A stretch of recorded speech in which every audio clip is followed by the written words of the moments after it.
سڵاو بینەرانی بەڕێز ئەمڕۆ ڕێکخراوی داکۆک لە 4 شاریجا لە وڵاتی بەریتانیا یادی شەهیدی قەڵەم کاوەگەرمیانی کردەوە. کاوەگەرمیانی شەهیدی قەڵەم 10 ساڵ بەر لە ئێستا لەلایەن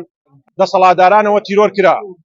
ئەوەی جێی پرسیارە تا ئێستا ئەو کەسانەی کە هەستاون بە تیرۆرکردنی شەهید کاوەگەرمیانی تا ئێستا بە سزا نەگەیەنراون و دادگایی نەکراون. ئەمڕۆ لە ساڵیادی تیرۆرکردنی شەهیدی قەڵەم کاوەگەرمیانی وەکو ڕێکخراوی داکۆک لە شاری بێرمینگام کردبوونەوەیەکی ناڕەزاییمان ئەنجامدان لەم ڕۆژەدا بۆ ئیدانەکردنی تیرۆرکردنی هەزاران کاوەی تر ئەوانەی کە قەڵەم بەدۆستن ڕۆژنامەنووسان ئازادی خوازان. ئێمە وەکو ڕێکخراوی داکۆک هەمیشە پشتگیری و پشت و پەنای قەڵەم دۆستان بووین، ئەوانەی کە دەنگی ئازادیان هەیە. لەم ڕۆژەدا ئیدانەی ئەو کارە تیرۆریەکەین. من ئەوە بڵێم لە مێژووی دروستبوونیان دوو حیزبەوە لاپەڕێک نییە، دێڕێک نییە، پڕ نەبوو بێ لە خیانەت، پڕ نەبوو بێ لە جاسووسی، هەر بە احترافی خۆیان لە شەڕی ناوخوا 30,000 زیاتر لە 30,000 پێشمەرگیان دابەکوژ کوڕی فەقیر وەژار دواتر دوای پرۆسەی ئازادی عێراق دزی و فزی وڵات دواتر ئەتکردی پەرلەمان و داخستنی کە گەورەترین مەرجعیەتی دەسەڵاتدانانە کە گەورەترین مەرجعیەتی یاسادانانە بە دەنگی خەڵک پەرلەمان هەڵژێ، بەڵام ئەوان حسابیان بۆ دەنگی خەڵک نەکرد و دایانخستووە. دواتر ئەمە شتێتر بڵێم ئەمان تەنانەت وەفایان بۆ کاردید و ئەندامەکانی خۆیان نییە، لەکوێ بەرژەوەندیان لەگەڵای نەما، لەکوێ بەرژەوەندیان کۆتایی هاتن تیرۆریانەکەن چن یان خێنە زیندانەوە. نمونەشمان زۆرە وەکو هاوکارجاو، وەکو مرادکانی کوردەی، وەکو زانای قایمقامی سلێمانی. بۆیە ئەمانە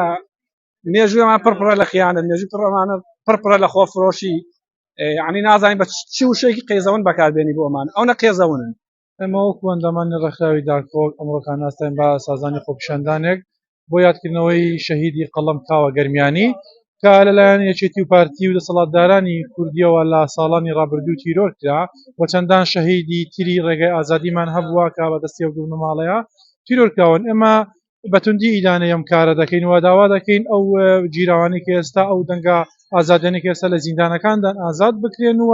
دەسەڵاتداران دوورکەونەوە لە دەسەڵات و ڕێگا خۆشکەن بۆ ئازادی خوازان تاکو و سیستەمی حکومڕانی بە شێوازێک بێ کە خەڵک بتوانە بە ئازادانە ڕای خۆی دەربڕێ.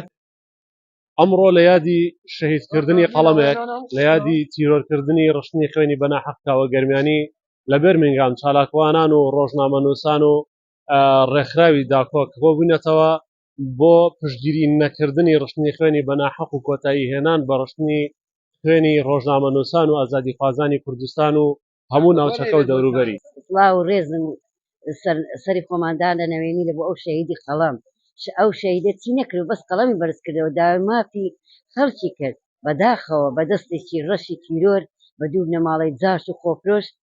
تیرۆریان کرد. سڵاو و ڕێزم هەیە بۆ هەموو شەهیدانی کوردستان ئەوانی قەڵەم، شەهید سەردەش عوسمان، سۆرانی مامەحەمە، ویداد حوسێن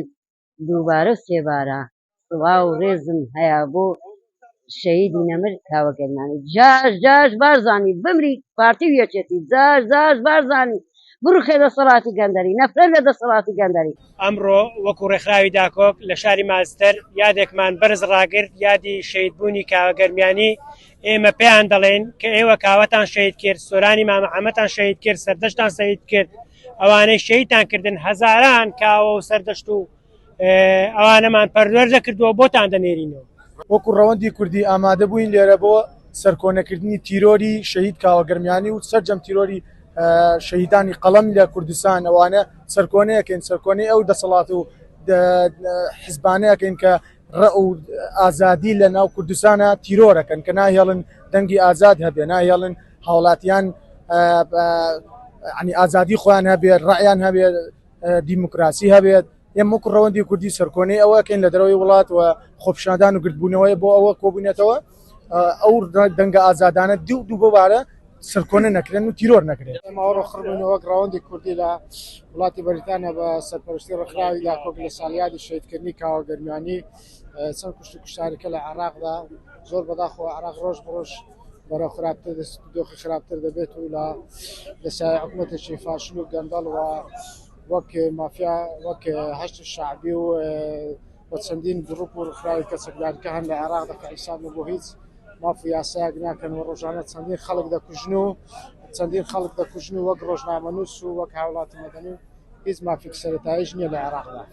ئەمڕۆ 10 ساڵ تێپەر دەبێت سەر شەهیدی قەڵەم کاوەگەرمیانی سڵاو و ڕێز بۆ شەهیدانی کورد و کوردستان زۆر سپاس بۆ ڕێکخراوی داکۆک بە ئامادەبوونی وەکو ئەندامێکی ڕێکخراوی داکۆک و بەشداریم کرد لەم کۆبوونەوەیدا. ئێمە لێرەین تا پێیان بڵێن خەیاڵتان خاوە بە تیرۆرکردنی کاوەگەرمیانی هەزاران کاوەگەرمیانی و هەڵگری پەیامەکەی کاوەگەرمیانی لێرە هەیە بۆ ئەوەی پێتان بڵێ خەیاڵتان خاوە ئێمە ناوەستین دەنگی ئازاد نامرێ هەمیشە بەردەوامە بێ بژی وەک ئەندامانی ڕێکخراوی داکۆک کۆبوونەوەیەکمان کردووە بۆ کۆبوونەوە بۆ محکومکردن و ڕسواکردن و شەرمەزارکردنی هەردوو دەسەڵاتی پارتی وێچێتی و لەم ڕۆژە بوو بە 10 ساڵ قەلەمێکیان شەهید کرد بە ناوی کاوەگەرمیانی وەک لای هەمومان ڕوون و ئاشکرایە بکەرانی سەرەکی ئەم تاوانە گەورە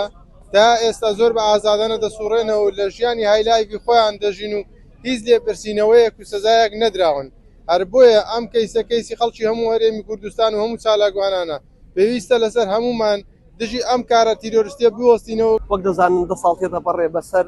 شەیدکردن و تیرۆرکردنی کاوەگەرمیانیدا لەلایەن چەند مەسئولێکی یەکێتی نیشتیمانی کوردستانەوە لێرە پێیان دەڵێن خەیاڵتان خاوە ئەوا دەزانن کاوەگەرمیانیتان شەهید کردووە یان قەڵەمەکەیتان شکاندووە ئازادی لە ناو دەچێت بێخەیاڵن لەوەی کە کاوە دارێکی بەرهەم هێناوە کە چەندان قەڵەمی لێ دروست دەکرێت بۆ شقڵی چاوی دوژمنان و ئەو مەسئول و گەندەڵکارانەی کوردستان وەکو کوڕەگەرمیانیەک وەکو کوڕەکەلاریەک ئەمڕۆ یاد یەکەین 10 ساڵ تریش بێ هەر یاد یەکەین و هیوادارم بە سزای خۆیان بگەن لە دادگا و لێرەوە بەدەسەڵات دەڵێین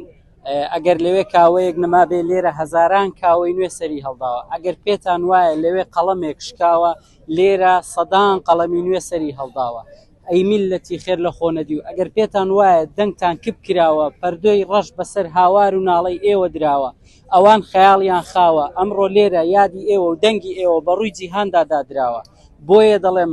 کاوەگەرمیانی نەمردۆ و هەرماوە بۆیە ئەمڕۆ لێرە یادی بەرز ڕاژیراوە زۆر سپاس. ماوەڕۆ وەکو چالاکوانانی ڕێکخراوی داکۆک لە یادی شەهیدی قەڵەم شەهید کاوەگەرمیانی بەشداریمان کرد لە گربوونەوەیەک لە شاری مانچستەر دژی نائەدالەتی و دژی ئەو تیرۆرکردنی ڕۆژنامەوان و دەنجی ئازادی بڕین لە ئەمڕۆ هەمومان ئێمە کۆبوونەتەوە لێرە کۆبوونیتەوە لە ئەندامی چالاک بۆ خستنە ڕووی یەکێکی تر لە کارە قێزەونە مرۆڤەکانی حکومەتە گەندەڵەکەی هەرێمی کوردستان ئەویش بریتە لە ئەو هەڕەشە و ستەمکارانەی بە چالاکوانی ڕۆژنامەنووسی کوردی دەکەن